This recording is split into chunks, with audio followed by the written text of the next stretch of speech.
Pour le groupe Liberté, Indépendants, Outre-mer et Territoires, rapporteur général du budget.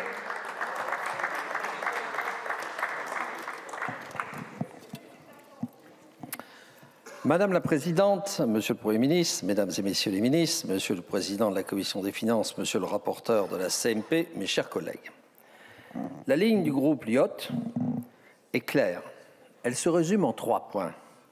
Premier point, aucun des membres du groupe Lyot n'aurait voté en faveur de ce projet de budget s'il avait été soumis au vote. Deuxième point, aucun des membres du groupe Lyot ne votera en faveur de cette motion de censure. Et troisième point, tous les membres du groupe Lyot pensent que le redressement des finances publiques passe par des réformes structurelles. Premièrement, si le texte issu de la CMP avait été soumis au vote, donc aucun membre du groupe Lyot n'aurait voté en sa faveur. Pourquoi ? La première raison, c'est que la sincérité des débats budgétaires est altérée par des prévisions macroéconomiques encore trop optimistes. Le projet de loi présenté en Conseil des ministres par le précédent gouvernement se fondait sur une hypothèse de croissance de 1,1% en volume et une inflation moyenne de 1,8% pour l'exercice 2025. Le contexte international et les incertitudes sur la politique intérieure ont amené le nouveau gouvernement à réviser ces données.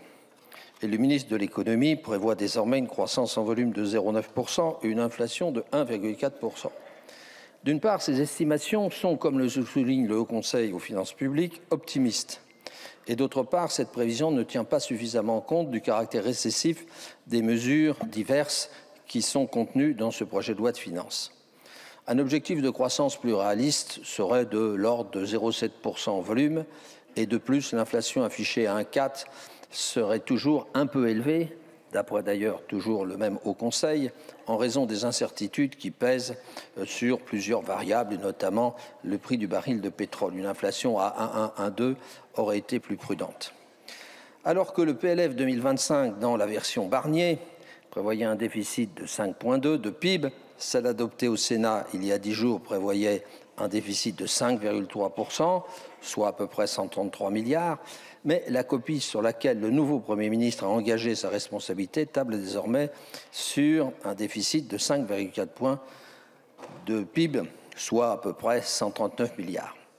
La dégradation du solde public de 6 milliards entre la version votée au Sénat et la version actuelle est une fois encore optimiste. C'est pourquoi, mes chers collègues, nous vous alertons sur le risque de dérapage des déficits publics supplémentaires de l'ordre de 5 à 6 milliards, soit 0,2 points de PIB, du seul fait de prévisions macroéconomiques encore trop optimistes.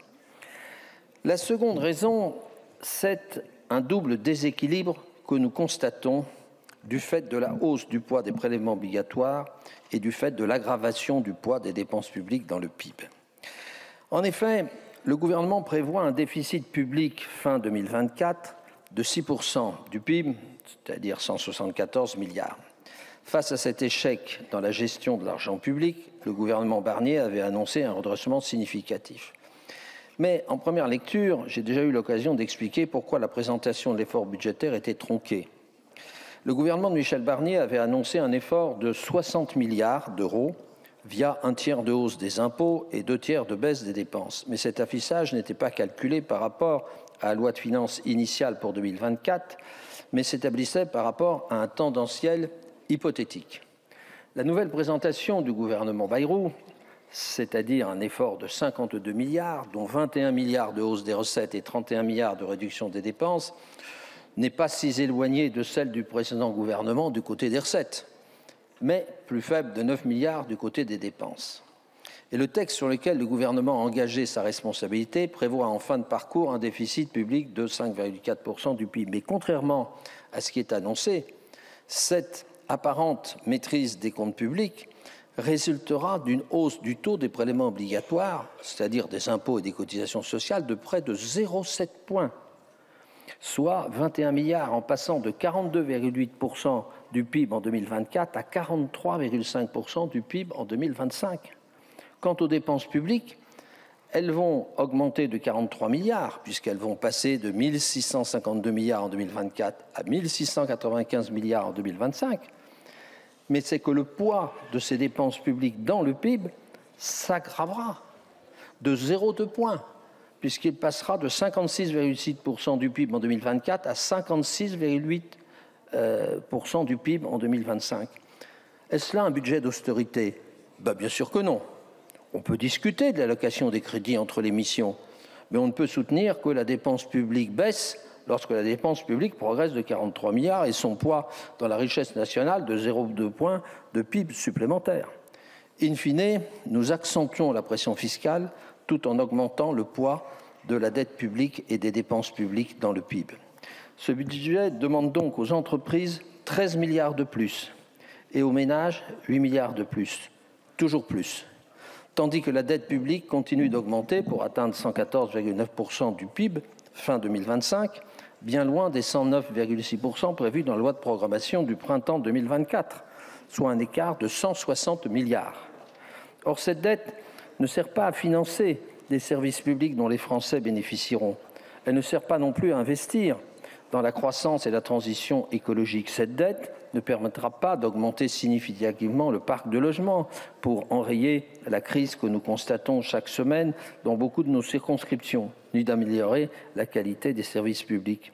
Cette dette supplémentaire finance un déficit de fonctionnement, mes chers collègues, pour 130 milliards environ des 170 milliards de déficit public. En 2025, l'État va émettre 300 milliards d'euros sur les marchés financiers. L'État français sera le premier emprunteur sur le marché européen et payer 55 milliards d'euros d'intérêts. Autant dire 2/3 du budget alloué à l'éducation nationale.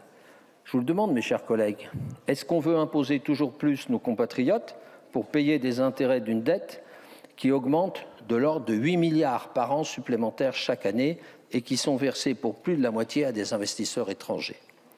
Le deuxième point que je voudrais évoquer, c'est pourquoi aucun des membres du groupe LUOP ne votera en faveur de cette motion de censure. Tout d'abord, nous estimons que le Parlement ne peut continuer à maintenir une incertitude nuisible aux intérêts de notre peuple. Au groupe LUOP, nous estimons que l'absence de budget aurait deux conséquences négatives sur notre économie. Le premier risque, c'est celui du gel des investissements et des embauches. Les entrepreneurs et les familles sont suspendus au feuilleton politique de la France depuis maintenant 6 mois. Y aura-t-il un gouvernement la semaine prochaine? L'alliance avec tel ou tel parti permettra-t-elle à la minorité présidentielle de faire adopter un budget? Le problème, c'est que l'incertitude et le manque de confiance freinent le dynamisme économique dans nos territoires. Si la classe politique se lasse des atermoiements que nous vivons autour de ce sacro-saint vote du budget, que doivent en penser les acteurs de l'économie réelle? Le temps de la lassitude, voire de l'exaspération est venu, et les Français ne souhaitent plus qu'une chose, sortir de ce chaos. Mais cette situation, elle emporte des conséquences directes sur l'activité et l'emploi. À l'heure où les plans de licenciement se multiplient, l'incertitude budgétaire freine les recrutements et renforce le chômage. Le risque étant que ce budget crée un cycle négatif, puisque l'annonce de hausse massive d'impôts dissuade des investissements étrangers en France et favorise les investissements à l'étranger des entreprises françaises. Et puis, je voudrais évoquer un dernier point. Quels sont les axes du redressement des finances publiques que notre groupe souhaiterait? Pour nous, le groupe LUOP, seules de grandes réformes structurelles peuvent permettre de redresser les finances publiques. Les grandes idées du groupe LUOP se résument en 3 valeurs: liberté, responsabilité, encouragement du travail.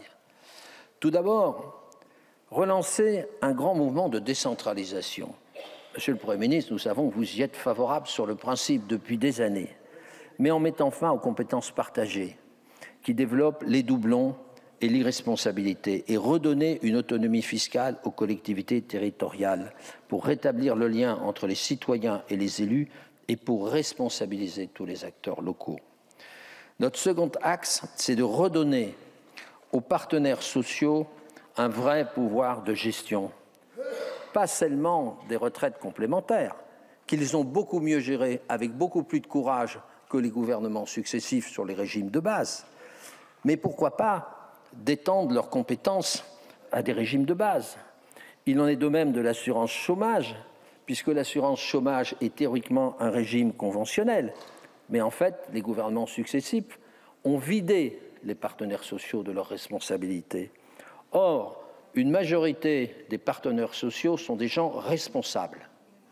Or, on n'a cessé que de les déresponsabiliser et de les exclure dans une conception totalement verticale de l'exercice du pouvoir dans ce pays.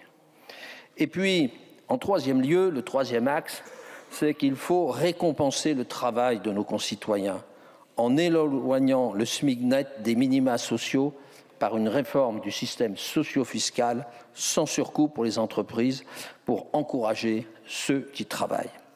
Espérons, mes chers collègues, que la voix de notre groupe de courage et de sagesse soit entendue.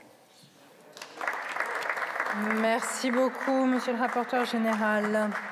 La parole est à présent à Monsieur Stéphane Peu pour le groupe Gauche.